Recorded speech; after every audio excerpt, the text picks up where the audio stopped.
ಪರಲೋಕದವುಗಳ ಕಡೆಗೆ ನೋಡುವಂತೆ ನಿಮ್ಮ ಆತ್ಮಗಳನ್ನು ವಾಕ್ಯದಲ್ಲಿ ಬಲಪಡಿಸುವ ಅನುದಿನದ ಧ್ಯಾನ. ಇಂದಿನ ಧ್ಯಾನದ ಶಿರೋನಾಮೆ ಕ್ರಿಸ್ತನ ಮೂಲಕ ಜಯಶಾಲಿಗಳಾಗುವುದು. ಈ ದಿನದ ಸತ್ಯವೇದದ ವಾಕ್ಯ: ಯಾಕೆಂದರೆ ದೇವರಿಂದ ಹುಟ್ಟಿರುವಂಥದ್ದೆಲ್ಲವೂ ಲೋಕವನ್ನು ಜಯಿಸುತ್ತದೆ.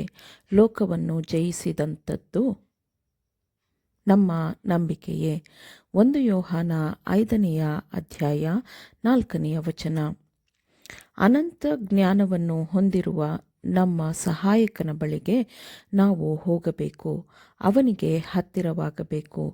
ಆತನು ನಮ್ಮ ನಿರ್ವಾಹಕನಾಗಿದ್ದಾನೆ, ಆತನು ನಮ್ಮ ವೈದ್ಯಕೀಯ ಸುವಾರ್ತಿಕನಾಗಿದ್ದಾನೆ ಮತ್ತು ಈ ಭೂಮಿಯ ಮೇಲೆ ತನ್ನ ಭಕ್ತರು ಅನುಭವಿಸುವ ಕಷ್ಟಗಳನ್ನು ಆತನು ತಿಳಿದಿದ್ದಾನೆ. ನಾವು ಶೋಧನೆಗೆ ಒಳಗಾಗುವಂತೆಯೇ ಎಲ್ಲ ವಿಷಯಗಳಲ್ಲಿಯೂ ಆತನು ಶೋಧನೆಗೆ ಒಳಗಾಗಿದ್ದಾನೆ. ಪ್ರತಿಯೊಂದು ರೂಪದಲ್ಲಿಯೂ ಎದುರಾಗುವ ಶೋಧನೆಯನ್ನು ಕ್ರಿಸ್ತನು ನೋಡಿದ್ದನು, ಅನುಭವಿಸಿದ್ದನು ಮತ್ತು ಅವುಗಳು ಎದುರಾಗುವಾಗ ಆತನು ಮಾನವತ್ವದ ರೂಪವನ್ನೇ ಹೊಂದಿದ್ದನು. ಆತನು ನಮ್ಮ ಪುನಃಸ್ಥಾಪಕನಾಗಿದ್ದಾನೆ.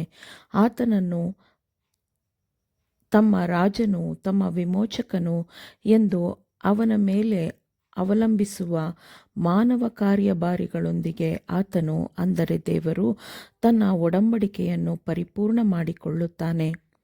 ಕ್ರಿಸ್ತನು ಪಾಪರಹಿತನು, ಬಿದ್ದು ಹೋಗದವನು ಮತ್ತು ಪರಿಪೂರ್ಣನಾದವನಾಗಿ ಜಯಗಳಿಸಿದನು. ಮೆಸ್ಸಿಯನಾಗಿ ಆತನು ಶತ್ರುವಿನ ಶೋಧನೆಗಳ ವಿರುದ್ಧ ಜಯಗಳಿಸಿದ್ದಾನೆ.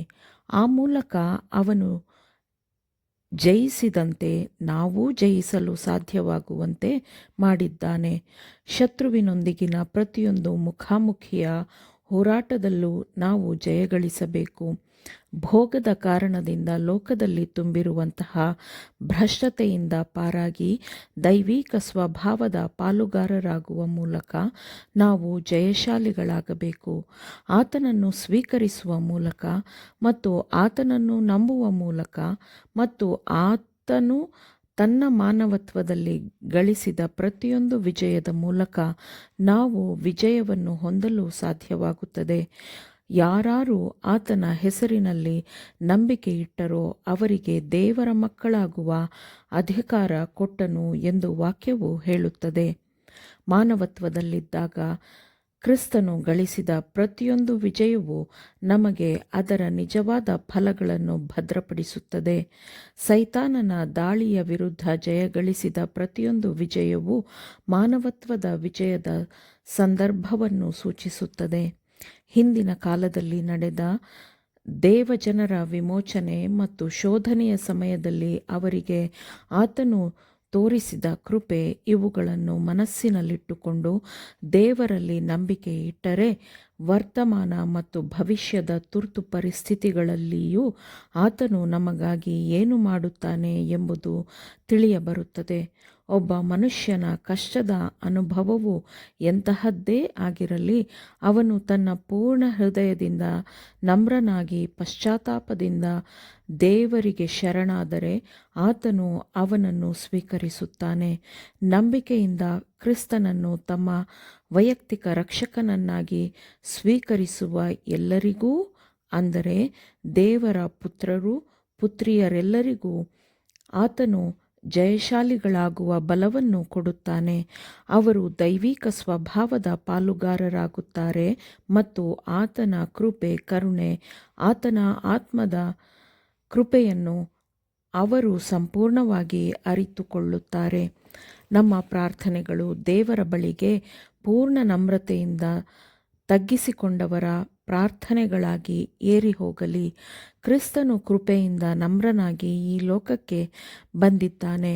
ಆ ಕೃಪೆಯ ಮೂಲಕ ನಾವು ಪಶ್ಚಾತ್ತಾಪದ ಹೃದಯಗಳಿಂದ ನಮ್ಮ ಪಾಪಗಳನ್ನು ಒಪ್ಪಿಕೊಂಡು ಅದನ್ನು, ಅಂದರೆ ಪಾಪವನ್ನು ತ್ಯಜಿಸಿಬಿಡಲು ಮನಸ್ಸು ಮಾಡೋಣ. ಎಲ್ಲ ರಹಸ್ಯಗಳು ಅವನಿಗೆ ತಿಳಿದಿರುವ ಕಾರಣ ಕರ್ತನು ನಮ್ಮನ್ನು ಅರ್ಥ ಮಾಡಿಕೊಳ್ಳುತ್ತಾನೆ. ಶೋಧನೆಯ ಪ್ರತಿ ಹಂತವನ್ನು ತಿಳಿದಿರುವ ದೇವರಿಗೆ ಮರೆಯಾಗಿ ಯಾವ ಕೆಟ್ಟ ಕಾರ್ಯವನ್ನು ಮಾಡಲಾಗದು.